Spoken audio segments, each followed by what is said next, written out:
আল্লাহ সুবহানাহু ওয়া তাআলার ভালোবাসার যে সকল আলামতের কথা নবী আলাইহিস সালামের হাদিসে এসেছে, তার মধ্যে থেকে আমরা 4টি আলামতের কথা আজকে উল্লেখ করবো ইনশাআল্লাহ বিইذنিল্লাহ।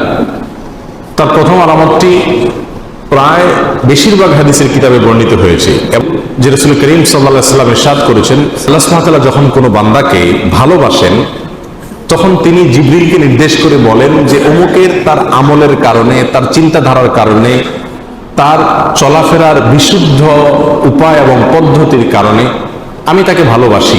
আল্লাহ সুবহানাহু ওয়া তাআলা ভালোবাসাকে তখন জানিয়ে দেন, তখন তিনি জিবরিলকে নির্দেশ করেন তুমিও তাকে ভালোবাসো।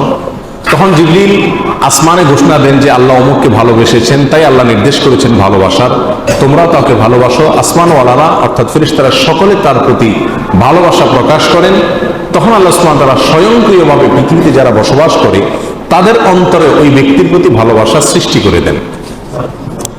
বর্ণনাকারী বলেন, আর যদি কাউকে আল্লাহ সুবহানাহু ওয়া তাআলা ঘৃণা করেন, অপছন্দ করেন, একইভাবে অর্থাৎ জিবরিলকে ডেকে বলেন আল্লাহ সুবহানাহু ওয়া তাআলা আমি অমুককে তার কর্মের কারণে তাকে আমি অপছন্দ করি, তুমি অপছন্দ করো।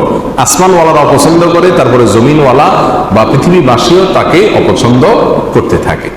এই হাদিস থেকে বোঝা গেল আল্লাহ সুবহানাহু ওয়া তাআলা যখন কাউকে ভালোবাসেন তার একটা আলামত হলো যে পৃথিবীতে বেশিরভাগ মানুষ বা সচরাচর তাকে যারা চিনে জানে তাদের সকলের ভালোবাসা তার প্রতি আল্লাহ সুবহানাহু ওয়া তাআলা সৃষ্টি করে দেন। নাম্বার 2, আল্লাহ সুবহানাহু ওয়া তাআলা যখন কোনো মানুষকে ভালোবাসেন, কাউকে পছন্দ করেন, সেটা আমরা কিভাবে বুঝবো? তার দ্বিতীয় আলামত হলো আল্লাহ যাকে ভালোবাসেন তাকে বিপদ আপদ দেন, তাকে মুসিবত দেন, তাকে কষ্ট দেন। এটা হলো একটা আলামত যে আল্লাহ সুবহানাহু ওয়া তাআলা ওই লোকটাকে ভালোবাসেন। এ বিষয়ে সুনানে তিরমিজির এক হাদিসে আসছে, রাসূল আকরাম সাল্লাল্লাহু আলাইহি ওয়াসাল্লাম ইরশাদ করেছেন, ওয়া ইন্নাল্লাহা ইযা আহাব্বা কওমান ইবতালাহুম, আর যখন আল্লাহ সুবহানাহু ওয়া তাআলা কোনো মানুষকে, কোনো জাতিকে ভালোবাসেন তখন তাদের পরীক্ষা নেন, তাদেরকে মুসিবত দেন, কষ্ট দেন, রোগে শোকে অসুবিধায় ফেলে নানাভাবে আল্লাহ সুবহানাহু ওয়া তাআলা তাদেরকে পরীক্ষা করেন। এই যে বিপদ আপদে ফেলে দেওয়া, এটা কিন্তু আল্লাহ সুবহানাহু ওয়া তাআলার ভালোবাসার একটি আলামত। ফামান রাদিয়া ফালাহুর রিদা ওয়া মান সাখাতা ফালাহুস সাখত, আল্লাহর এই দেওয়া পরীক্ষায়, কষ্টে যে ব্যক্তি সন্তুষ্ট হয়ে যায়, আল্লাহর ফয়সালাকে মেনে নেয়, ফালাহুর রিদা, তার জন্য আল্লাহর সন্তুষ্টি অবধারিত হয়ে যায়। আর যে ব্যক্তি আল্লাহর এই ফয়সালায়, আল্লাহর এই কষ্ট দেওয়ায় সে অসন্তুষ্ট হয়ে যায়, আল্লাহর ফয়সালাকে মেনে নিতে পারে না, রিদা বিল কাদা, ইমানের গুরুত্বপূর্ণ একটা পয়েন্ট, এই বিষয়টি যে অর্জন করতে পারে না, বরং হাউতাশ করে, অস্থির হয়ে যায়, গালমন্দ শুরু করে দেয়, আল্লাহর ফয়সালাকে সে অ্যাভয়েড করে, হ্যাঁ আল্লাহ আর লোক দেখে নেই, আমার উপরে সব বিপদ আসে, এই টাইপের কথাবার্তা বলে, ফালাহুস সাখত, তখন ওই ব্যক্তির জন্য আল্লাহর পক্ষ থেকে অসন্তুষ্টি অবধারিত হয়ে যায়। আল্লাহ আমাদের মাফ করুন। আল্লাহ সুবহানাহু ওয়া তাআলা আমাদেরকে ভালোবাসেন, তার প্রমাণ হবে আল্লাহর পক্ষ থেকে আমাদের জীবনে ছোট বড় বিভিন্নভাবে পরীক্ষা নেওয়া। আমরা জানি কোরআনে কারিমে আল্লাহ তাআলা বিভিন্ন নবী রাসূলদের ঘটনা বলেছেন।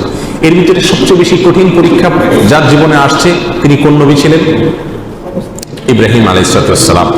ইব্রাহিম আলাইহিস সালাম সম্পর্কে আল্লাহ সুবহানাহু ওয়া তাআলা কোরআনে কারিমে একাধিক জায়গায় বলেছেন কি কি পরীক্ষা নিয়েছেন। ওয়া ইয ইবতালা ইব্রাহিম, যখন আল্লাহ সুবহানাহু ওয়া তাআলা ইব্রাহিমের পরীক্ষা নিয়েছেন, ইব্রাহিমের পরীক্ষা আল্লাহ তাআলা নিয়েছেন। কেন ইব্রাহিমের পরীক্ষা নিয়েছেন? আল্লাহ তো ফেরাউনের পরীক্ষা নেন নাই, আল্লাহ তো বলেন না আল্লাহ নমরুদের পরীক্ষা নিয়েছেন, আল্লাহ এটা বলেন নাই কোরআনে কোথাও যে আল্লাহ আবু জাহালের পরীক্ষা নিয়েছেন, আবু লাহাবের পরীক্ষা নিয়েছেন। তারা তো স্টুডেন্টই না, তারা তো আল্লাহর বান্দাই না, নেককার বান্দাই না, মুমিন বান্দাই না, যার কারণে তাদের পরীক্ষা নেওয়ার প্রশ্ন নাই। যার জীবনে বিপদ আছে, ইমানদার যদি হয়ে থাকে, তাহলে বুঝতে হবে সে আল্লাহর কাছে কোনো না কোনো কারণে প্রিয় হয়েছেন, আল্লাহ তাকে পরীক্ষা করছেন, বিধায় অস্থির এবং ব্যাকুল হওয়া যাবে না। আল্লাহ তাআলা আমাদের তৌফিক দান করুন। তাহলে দ্বিতীয় আলামতটি আমরা পেলাম আল্লাহর ভালোবাসা। তৃতীয়, আল্লাহ যখন আমাদের কাউকে ভালোবাসেন তার আলামত কি? এটা বড় জটিল আলামত, বড় কঠিন আলামত। তার আলামত হলো আল্লাহ সুবহানাহু ওয়া তাআলা তাকে দুনিয়া থেকে দূরে সরায় রাখেন, দুনিয়ার সাথে মিশে হাবুডুবু খেয়ে একাকার হয়ে যাওয়া থেকে আল্লাহ তাআলা হেফাজত করেন। আমাদের অনেকে আমরা দুনিয়া চাই, পদ পদবি, অর্থ কড়ি, প্রভাব প্রতিপত্তি, কেনা চাই, আমরা সবাই চাই এগুলা, কিন্তু আল্লাহ সুবহানাহু ওয়া তাআলা কিছু মানুষকে ভালোবেসে এগুলো থেকে দূরে সরায় রাখেন। সে চাইলেও ব্যাটে বলে হয় না। আল্লাহ সুবহানাহু ওয়া তাআলা তাকে দুনিয়া থেকে পরিকল্পিতভাবে বাই প্ল্যান, ইচ্ছাপূর্বক আল্লাহ সুবহানাহু ওয়া তাআলা সরায় রাখেন। কেন? তার জন্য ওই জায়গায় গেলে ক্ষতি হবে। সে দুনিয়ার সাথে যদি মিশে যায় তাহলে সে ধ্বংস হয়ে যাবে। আল্লাহ সুবহানাহু ওয়া তাআলা তাকে বাঁচিয়ে রাখেন।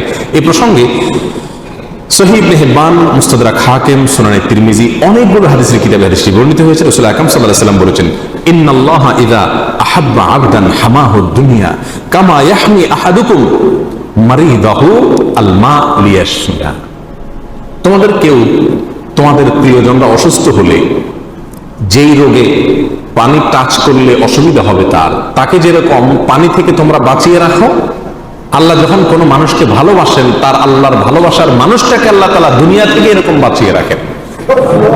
আল্লাহর